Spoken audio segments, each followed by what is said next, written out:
Professor André, Pois não. só uma observação, por exemplo, sexta-feira teve uma conferência dessa que a gente não conseguiu entrar. No caso desse, a gente entra em contato com quem? Acredito que seja aquilo que às vezes acontece, né? Só que a gente passou, eu mesmo passei muito tempo tentando entrar e outros colegas da sala, a gente se comunicando entre si e ninguém conseguiu acessar. Mas talvez, olha só, o domínio a gestão agora passou a mão da coordenação. Ao mesmo tempo que eu vou apresentar aqui, eu também vou liberar a entrada. Talvez tenha acontecido isso. A pessoa que esteja na palestra, essa é a mesma pessoa que libera a entrada. Além É, essa é a questão. Como nós acontece que, assim, na hora que começou, acho que era para as 3h30, eu não estou lembrando agora o horário, mas, assim, a gente, o pessoal que tava no começo da palestra ainda, assim, pegou o horário de entrada, de início mesmo. Por isso que eu acredito que não seja, acredito, né, que não seja porque a palestra estava em andamento. Creio que entendi, tenha dado esses bugs que às vezes dá mesmo. com certeza, porque tem palestra que é muito concorrida, cara. E como é muito concorrida, talvez tenha esse bug aí. Pois é, então não tem uma pessoa específica para tratar sobre isso, né, se isso acontecesse? Ou tem um Olha, contato, um e-mail? o setor de marketing passou o comando dessa orientação para as coordenações. O local que você deve perguntar sobre isso, eu acho que é o marketing, né? Eu acho que é mais viável essa informação. Sim, senhor. Então, muito obrigado. Nada. A minha voz está tranquila, todo mundo está escutando, está baixo, está alto, como é que tá? Porque eu vou começar agora. Então, beleza.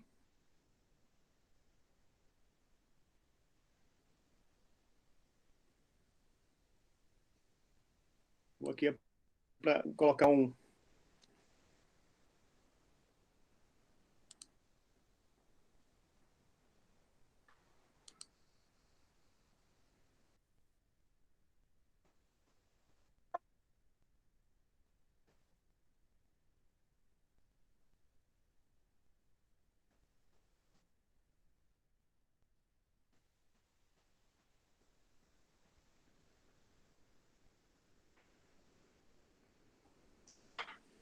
Então, a intenção nossa hoje é discutir um pouco de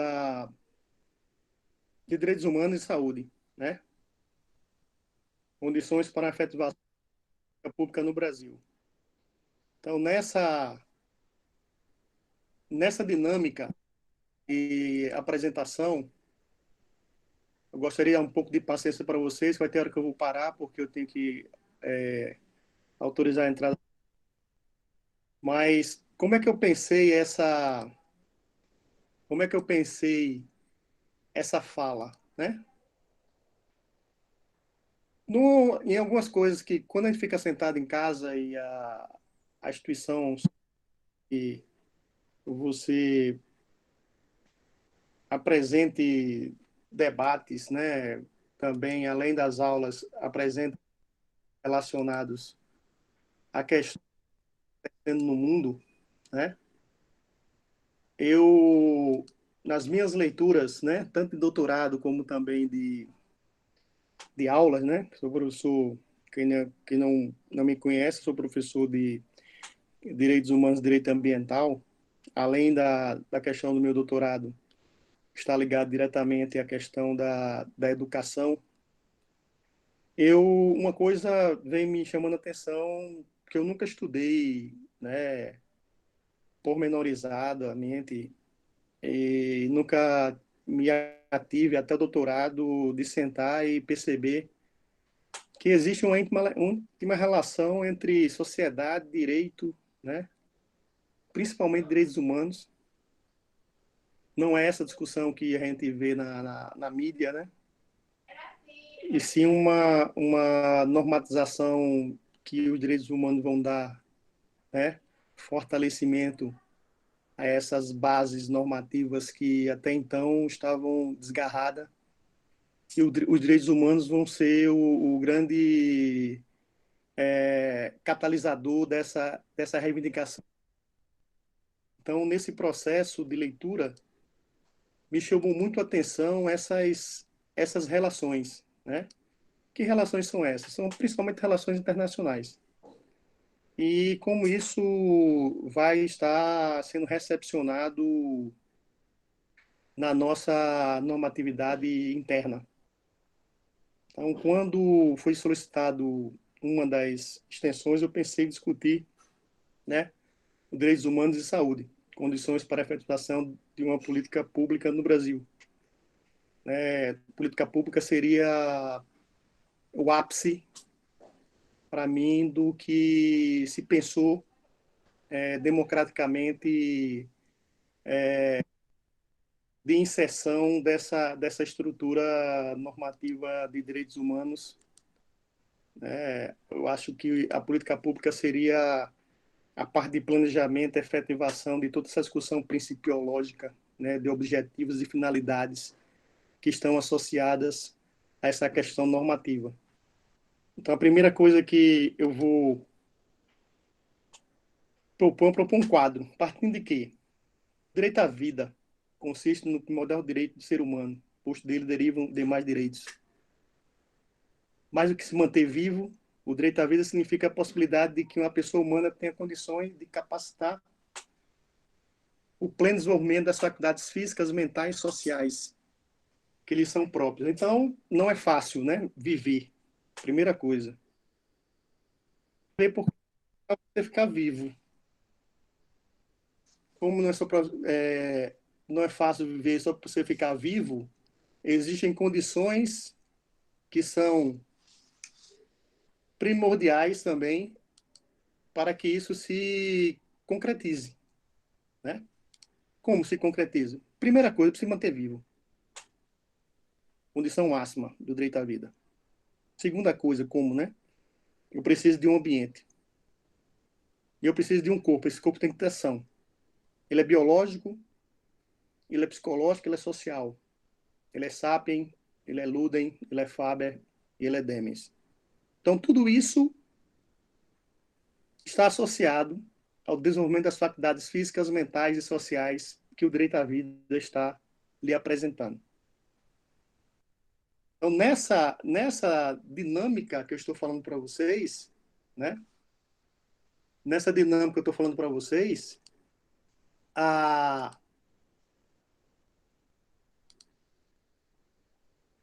o terceiro slide eu coloco para compor esse quadro o conceito de saúde. Então, vimos o conceito de vida e o conceito de saúde que está no preâmbulo da Constituição da OMS, que se diz é um completo bem-estar físico, mental e social, e não apenas a ausência de doença, né? É conhecer a essenciabilidade do equilíbrio, né? Equilíbrio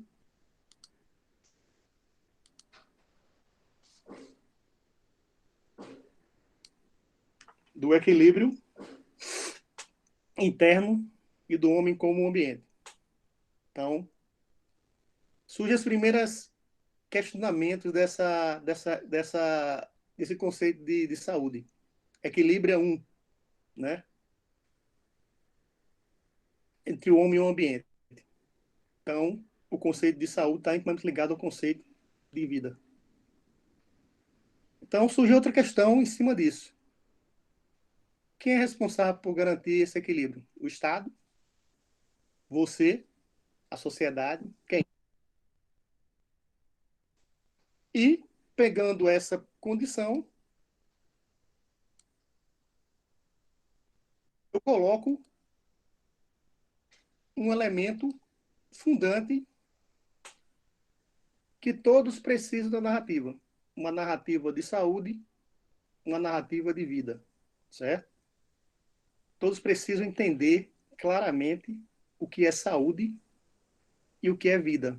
Todos os dois estão intimamente ligados a um conceito ampliado do que nós consideramos saúde e vida. esse conceito ampliado tem a ver com o homem e também tem a ver com o ambiente que ele está inserido. Então, diante disso, né, eu exponho para vocês essa dimensão a partir, né, da estruturação da normatividade de direitos humanos. No seu artigo 25, toda pessoa humana tem o direito a um padrão de vida capaz de assegurar a si e a sua família saúde e bem-estar, inclusive alimentação, vestuário, habitação, cuidado, médicos e serviços sociais indispensáveis.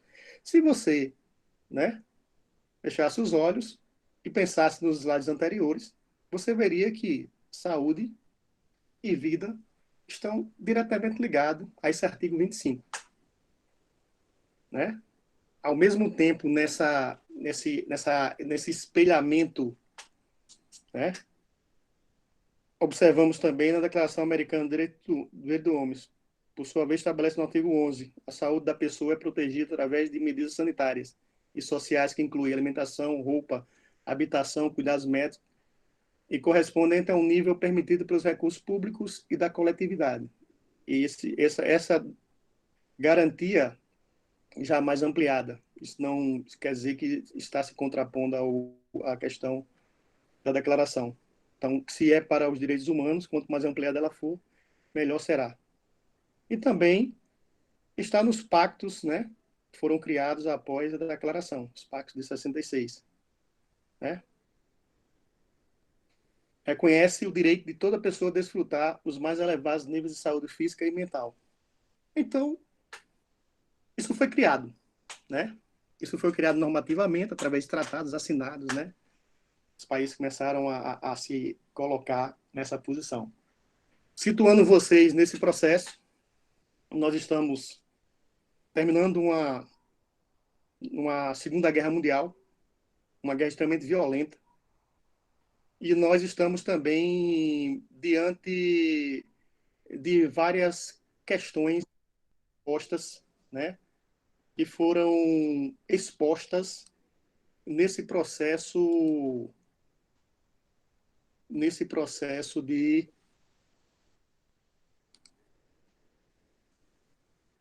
pós-Segunda Guerra Mundial. Então, além da saúde, a política, né, os direitos civis, os direitos econômicos também foram expostos. Por quê? É necessário criar uma narrativa onde a valoração do ser humano, na sua completude, fosse protegida, fosse começar a pensar em perspectivas objetivas e de finalidades, fosse direcionada, né? Se criasse a partir, aí vem a importância do direito aí, nesse momento a importância do direito é fundamental, a partir do comprometimento do Estado frente à realidade internacional, fosse criado, né, a possibilidade de se criar uma comunidade internacional que valorizasse toda essa dimensão que nós estamos, né, sendo exposta até agora. Então, qual seria, então, o modelo a ser seguido? Qual seria a dinâmica que isso pudesse dar sentido à nossa realidade internacional? Ampliasse a democracia, ampliasse um plano institucional internacional, ampliasse a perspectiva de um novo Estado, de uma perspectiva na economia. Então, economia, indivíduo e sociedade estariam agora, né, compactuado nessa garantia, nesse direcionamento que a comunidade internacional começou a querer, né, paradigmar as constituições internas dos estados. Nisso, né, partimos da criação da ONU, né, a sua carta na Conferência de São Francisco, em 25 de 4 de 45, e a sua entrada em vigor em 24/10/45. Diz, lá no preâmbulo, nós, os povos das Nações Unidas, resolvidos a preservar gerações vindouras do flagelo da guerra, ponto.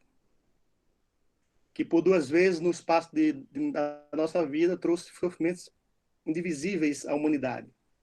E reafirmar a fé nos direitos fundamentais do homem, na dignidade e no valor do ser humano, na igualdade de direitos dos homens e das mulheres. Isso, nessa época, era uma coisa, hoje que nós estamos mais adaptados a essa realidade, isso soa familiar. Naquela época era uma grande novidade, né? Assim como das nações grandes e pequenas, e a estabelecer condições sobre as quais a justiça e o direito, as obrigações decorrentes de tratados e de outras fontes de direito internacional possam ser mantidos e a promover um progresso social e melhores condições de vida dentro de uma liberdade ampla.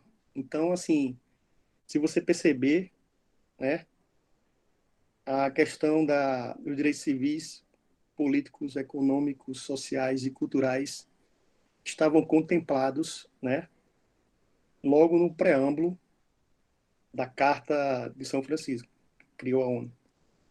Então, nessa dinâmica, aí vem a velha. Como é que se muda? Não se muda apenas normativamente, não se muda assim a uma perspectiva principiológica tão rapidamente. Estávamos ainda em guerra, né? A guerra não vai acabar, acaba em 45, mas não acaba em abril. Ela acaba, se não me engano, em agosto. Aí, diante de tudo isso aí, diante de toda essa preocupação, diante de toda essa proposta advinda, né, desse novo plano internacional, a partir da criação da ONU, a partir de todas as questões das cartas, a partir de tudo, toda a previsão, né, interamericana e etc, etc, apresento para vocês o que aconteceu dia 6 de agosto de 45, né? Dia 6 de agosto de 45, Nagasaki e Hiroshima receberam de presente bombas atômicas, né? Abrindo, abrindo uma nova era, né? Uma nova era. Os seres humanos, a partir desse momento, não foram nem a Primeira Guerra, a Segunda Guerra conseguiram destruir, mas agora, nesse momento, ele tinha um arsenal bélico que podia acabar com toda a raça humana. Seria um contraponto, seria um contraponto à relação da criação das Nações Unidas. Então, temos assim um 45 é emblemático a essa realidade. Ao mesmo tempo que as nações estavam desejosas, né, reafirmando numa perspectiva de garantia de direitos fundamentais, na garantia da dignidade da pessoa humana, né, e na igualdade de direitos entre homens e mulheres, 200 mil pessoas em Nagasaki e Hiroshima, ou mais de 200 mil, perdem a vida sem nenhuma perspectiva estratégica. Não eram soldados, eram pessoas, a grande maioria delas eram pessoas comuns, né? E o mundo volta a uma estaca anterior ao que se queria com a criação da ONU. A ONU continua, né? É lá que vai acontecer os grandes debates, mas se inaugura agora, né? Se inaugura agora algo chamado de Guerra Fria. Isso se usa de história, mas só para vocês perceberem de que mudar um modelo estatal, mudar um modelo normativo, direcionar todas essas questões a uma política pública, ela nesse momento não era algo tão palpável, né? Mesmo porque a democracia, que é fundamental para a construção, a participação cidadã, que é tão importante, ela foi sendo fruto de uma reorganização, né? O que foi a Guerra Fria no modelo que eu para ir para vocês, precisava de uma narrativa. A narrativa da Guerra Fria é de duas sociedades. Com coincidência, estamos passando no Brasil uma discussão, acho que não é Guerra Fria, mas é uma guerra melada, né? Esfriada, requentada, é uma guerra requentada, onde capitalistas e socialistas, né, expõem os seus modelos de sociedade, os seus modelos de liberdade e igualdade, né, deixando de lado, né, toda essa perspectiva onusiana, deixando de lado também qualquer perspectiva de questão cultural. Então, o mundo era capitalista, outro tipo de modelo não cabe nessa realidade, né, ideológica. Qualquer participação popular em qualquer um dos lados, ser reivindicatória, é considerado um perigo. É revolucionário e é perigoso. Depende do lado, se usa uma palavra, né? E tanto capitalistas como socialistas reprimiram qualquer tentativa de qualquer povo, qualquer autonomia, né? De garantia de direitos civis a partir da realidade que eles consideravam de liberdade e igualdade. A economia era sinônimo de segurança e equilíbrio. Arma-se pela paz. Essa palavra sinônimo de segurança e equilíbrio, segurança começa a aparecer novamente na nossa realidade de inseguranças. O Estado é um instrumento de política pública. O Estado, quando eu perguntei a vocês sobre essa questão, quem é responsável? Nesse momento, sim, o Estado. Absorvendo os modelos pré-estabelecidos dos países dirigentes, corações e mentes. Então, toda política pública está diretamente relacionada a todo o planejamento que um país tinha sobre as realidades, né, de interferência que ele tinha sobre outros. Então, o conhecimento soviético de educação, de economia, né, até próprio de direito, também o americano começou a ser reproduzido nos rincões da vida, africanos, asiáticos, etc, etc. É claro que isso não é tão direto, mas é uma forma de... Então, dentro dessa influência,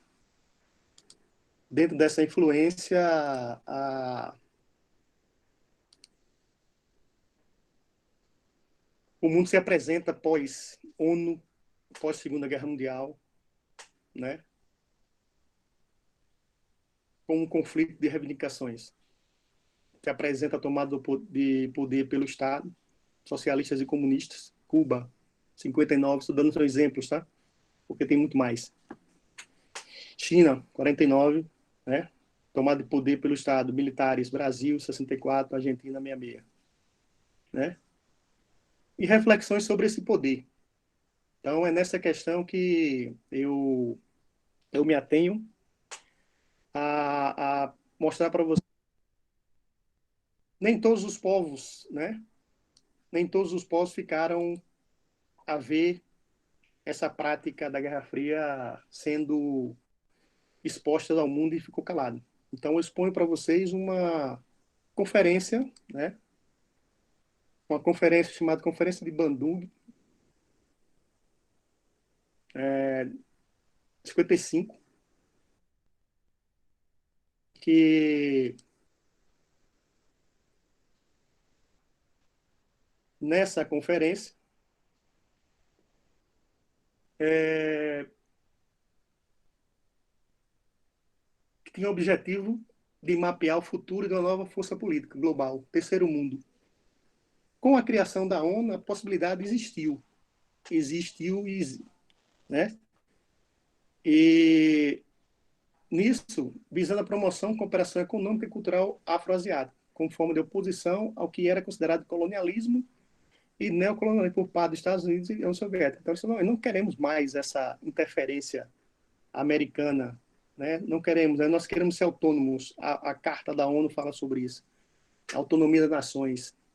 Nós queremos produzir o nosso modelo de desenvolvimento. Isso causa um impacto considerável na época, mas essa resposta só vai acontecer acredito que 60, 70, 19 anos depois. Mas essa conferência causou isso. Entre outras coisas, né, pegando o que ela pedia, é o que estava na carta. É o que estava respeito aos direitos fundamentais, respeito à soberania e integridade territorial de todas as nações, reconhecimento da igualdade de todas as raças e nações, grandes e pequenas, não intervenção, não ingerência nos assuntos internos de cada país, respeito pelo direito de cada nação defender-se individual e coletivamente, recusa a participação dos preparativos da defesa coletiva destinada para servir aos interesses particulares da superpotência, né? Respeito pela justiça e obrigações internacionais, estímulos aos interesses mútuos de cooperação, solução de todos os conflitos internacionais por meio pacífico. Então, tudo que estava...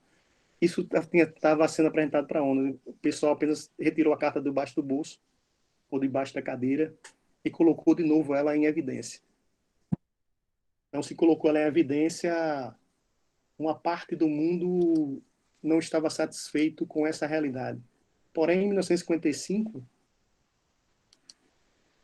a questão da Guerra Fria ainda era muito forte. Mas um outro evento, estou pontuando eventos que são significativos, tá? Tem outros eventos relacionados a isso. Mas eu considero significativa a Conferência de Bandung, exatamente pela questão da nova ordem econômica e social que vai aparecer lá na década de 70. Aparece uma nova modalidade, agora novamente não mais nos países periféricos, tá? É fácil bloquear uma questão terceiro-mundista, mas não é fácil você, no seu quintal de país desenvolvido, num dos países desenvolvidos, se apresentar uma reivindicação que ela não tem começo, meio, ela reclama sobre tudo. E se ela reclama sobre tudo, alguma coisa está errada. Então, se alguma coisa está errada, o maio de 68 na França se apresentava como tudo está errado.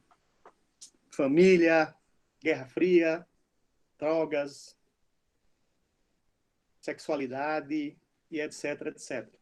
Então, foi conhecido pela reivindicação entre estudantes, se apresenta como uma forma bem simples de reivindicação. Estavam na universidade, onde tem os pousos, né, estudantes, e na universidade, uma das universidades francesas, era proibido homens e mulheres conviverem no mesmo ambiente. E houve uma reivindicação sobre isso, tomou proporção da universidade, tomou proporção social. Então, Paris tornou uma praça de reivindicações. Então, foi conhecido também pelas informações nas paredes. Então, a pichação nas paredes se tornou algo um alvo de comunicação entre todos. Então, coloquei aqui em vermelho, mas aqui tem uns 50 dizeres que foram copiados, né, registrados, etc. Abaixo da cidade de consumo. Me lembrei de Silvio Brito, Para o Mundo que Eu Quero Descer, uma música antiga de Silvio Brito. Quem não conhecer Silvio Brito, então esquece. A economia está ferida, pois que morra. A humanidade só será feliz quando o último capitalista foi enforcado com as tripas do último esquerdista. Então, era só para vocês perceberem de que todo mundo estava na mesma vala comum. A mercadoria é o ópio do povo, a insolência é a nova arma revolucionária. Os professores, vocês nos envelhecem. Né? Só a verdade revolucionária. Então, toda essa reivindicação de 68 provocou um redimensionamento, porque ela acontece exatamente dentro de um país com um significado político e econômico. Né? Isso, a França é o berço também de vários movimentos, historicamente de vários movimentos. Então, nessa dinâmica que nós estamos expondo para você, que vem os anos 70. Temos que reprogramar o mundo. Então, toda essa dinâmica de saúde, toda essa dinâmica de educação, toda essa dinâmica de economia, toda essa dinâmica pensada, né, na Declaração dos Direitos Humanos, na Carta da ONU, né, em Bandung e tudo mais, ela não foi recepcionada a contento. E foi através desses movimentos revolucionários, né, reivindicatórios, que isso começou a mostrar a dinâmica de uma nova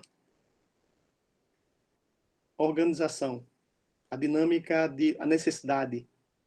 Voltamos ao slide 4. Qual será o novo modelo? Agora,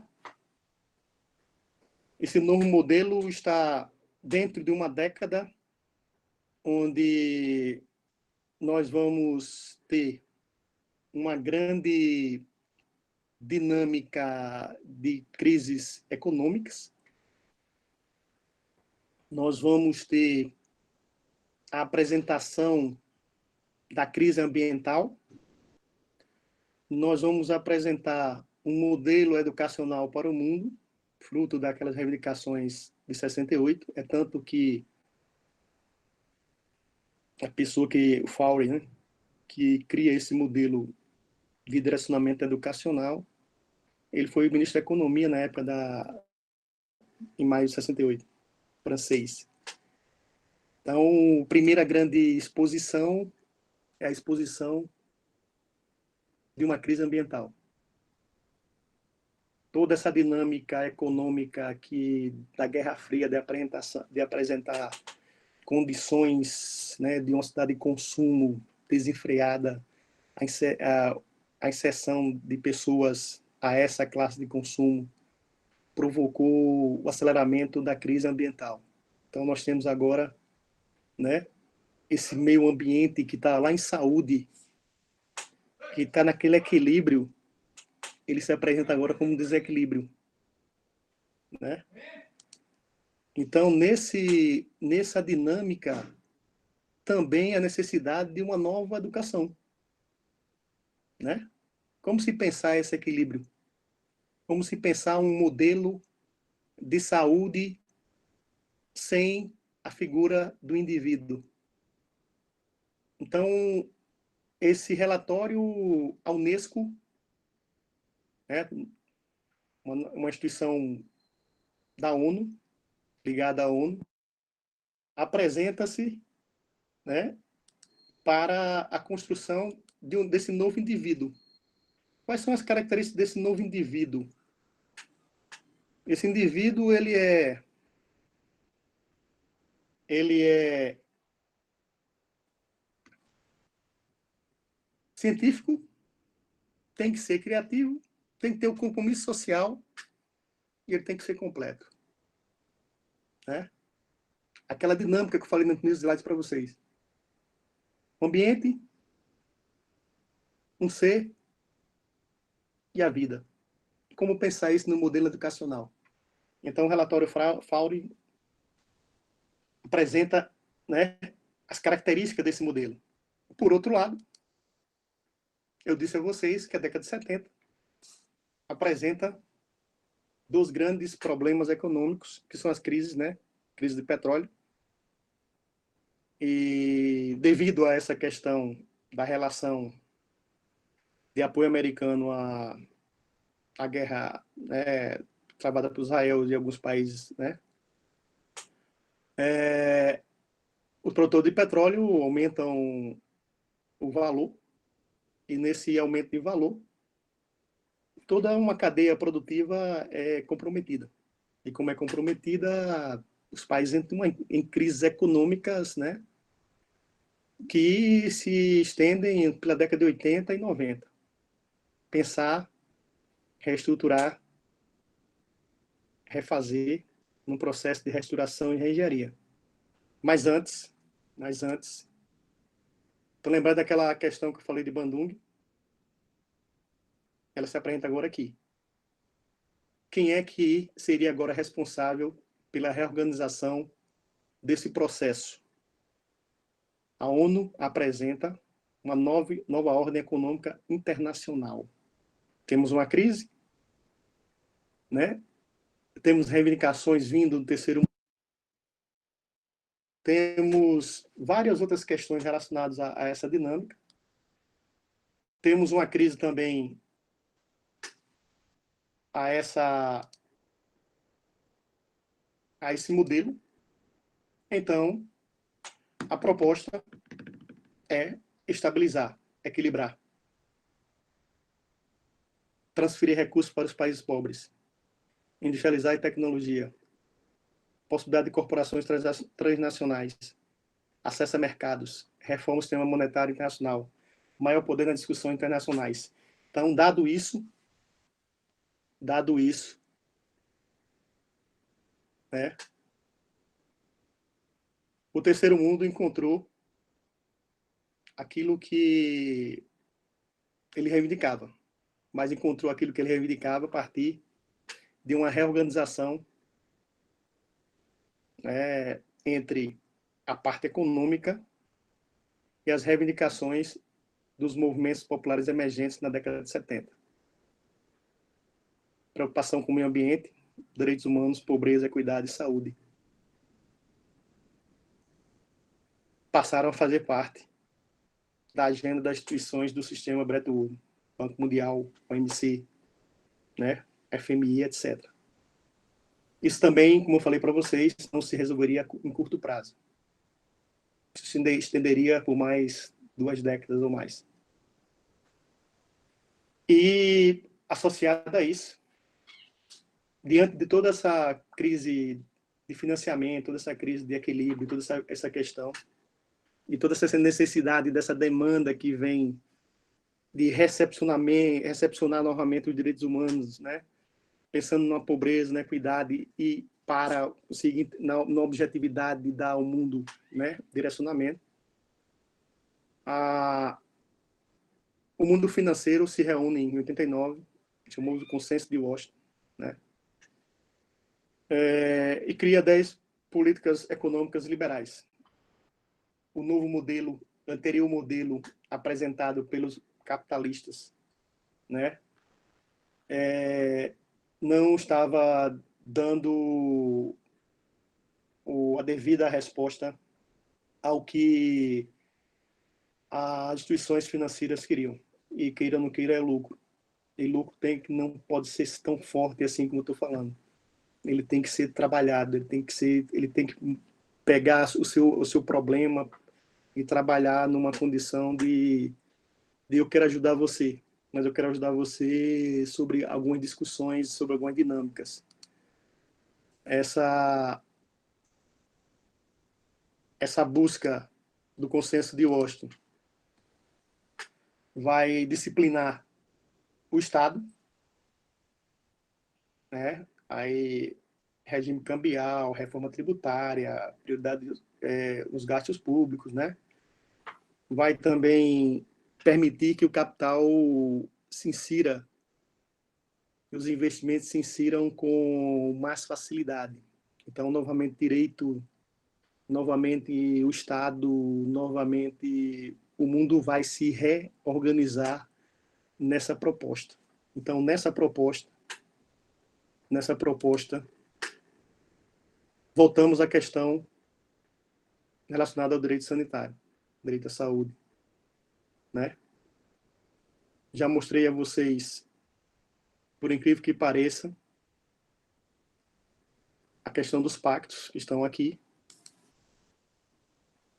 E o Brasil, apesar de nós considerarmos a década de 80 como uma década perdida, normativamente, o Brasil ele é protagonista, né? Se você pegar em 81, nós temos a primeira Política Nacional do Meio Ambiente. que como você vai relacionando à saúde, o Brasil foi um país capitalista da América Latina que instituiu naquela década um sistema de saúde universal, inserido em uma concepção ampla de seguridade social, de base universalista, reunindo as áreas de previdência e saúde, assistência social, que deveria ser financiada por impostos gerais e contribuições sociais, né?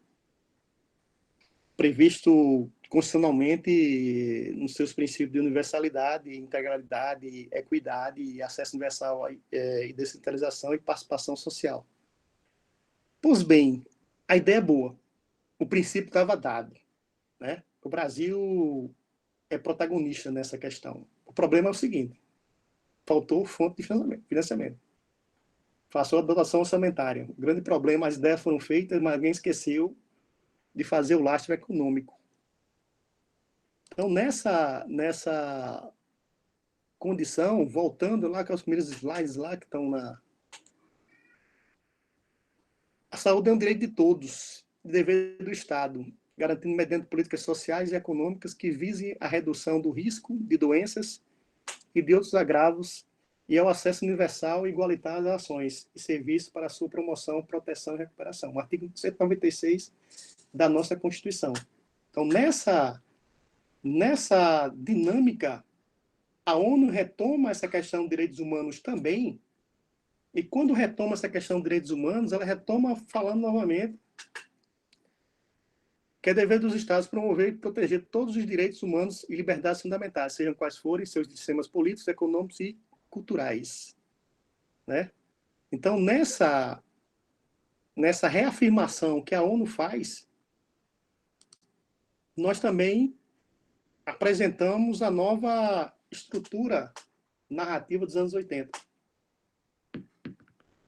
Há um novo contexto mundial sendo apresentado, né? Estão lembrados do consenso de Washington, estão lembrados, né, de toda essa dinâmica normativa que nos vimos na década de 80, constitucional, né, infraconstitucional, e o mundo se apresenta agora com um novo legado, que vai estar diretamente ligado ao que nós estamos passando hoje, para o processo de globalização.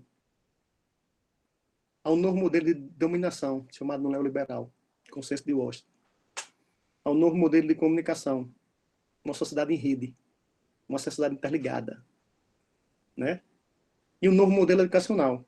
A ONU retoma essa questão da educação, né? E cria outro relatório chamado Educação, Tesouro a Descobrir. E a necessidade de um novo indivíduo. Esse indivíduo agora é um indivíduo democrático. Democrático baseado agora naquilo que as instituições da ONU preveem como democracia, preveem como participação. É chamado a política pública agora o indivíduo. Agora é a grande questão. Nós estamos preparados para participar dessa política pública? Né? Nós estamos preparados para perceber de que o mundo mudou, o mundo se pôs de uma maneira global, o mundo reivindicou a partir da perspectiva normativa, o mundo se fez mundo, e agora a necessidade de um novo indivíduo. Esse indivíduo emancipado, que eu falo, é um indivíduo conduzido pelo processo da cidadania, né, e da democracia. A política pública necessita desse viés. Ela nasce como tipicamente algo exclusivo do Estado, mas agora, diante dessa condição, né, global, interligado,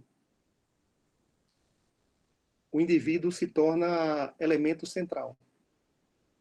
Mas esse indivíduo, novamente voltando a uma questão fundamental, não se constrói do dia para a noite. O modelo educacional não se muda do dia para a noite. As questões não são tão fáceis de perceber, e nisso, o novo Estado se se apresenta, né? Dotada agora de uma social-democracia. Características neoliberais garantidoras de uma estrutura social democrática, né? Esse estado de bem-estar social não tem nada a ver de socialismo, socialista. É um estado que agora negocia, é um estado agora que relaciona questões sociais democráticas a questões econômicas, a relação de poder nesse universo entre a perspectiva internacional e a perspectiva interna. Nisso, né, a política pública, num conceito bem amplo e bem resumido, é um conjunto de ações e decisões de governo voltadas para a solução ou não de problemas da sociedade. Ela não é só isso. A política pública é um complexo processo de tensão de interesses econômicos e sociais. Expressa o interesse público e privado, não é só público, apesar de que é público. Parte da demanda local ou internacional, observar o discurso. E garanta a finalidade para que foi criado, o próprio conceito fala. Então, eu finalizo de onde eu comecei, né? Aqui está mais ou menos uma estruturação da política de promoção à saúde, e aqui está o conceito da OMS de saúde. É um completo bem-estar físico, mental e social, e não apenas a ausência de doença. Conhecendo, assim, a essencialidade do equilíbrio interno e do homem com o ambiente. Então, ficam aí as reflexões, né? Não é fácil a efetivação, apesar de que é dado a nós, como indivíduos, a possibilidade da participação. Como isso vai ser trabalhado, os processos educacionais que eu falei para vocês, a perspectiva ambiental ampliada, que foi dinamizada com a questão do direito ambiental, nos dotam de elementos para refletir e para reivindicar essas questões. Espero que, e como sempre aconteceu, isso é público e notório, a cada quarentena que o mundo passou, a cada problema de saúde que o mundo passou, né, seja coletivamente, seja local, ele voltou, tomara que a gente volte, voltou com mais ligado, mais expansivo, mais reivindicatório. O que eu fiz aqui hoje apenas foi uma reflexão necessária para que vocês entendam que, dentro também do direito, a política pública é um elemento central do nosso entendimento jurídico. Tá bom? Então, eu encerro minha fala aqui. E abro para dúvidas que vocês, ou participação de reflexões que vocês tiveram.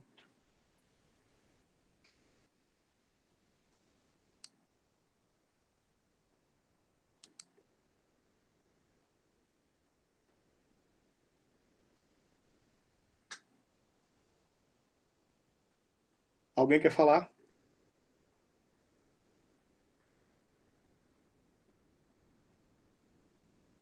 Alguém tem alguma dúvida?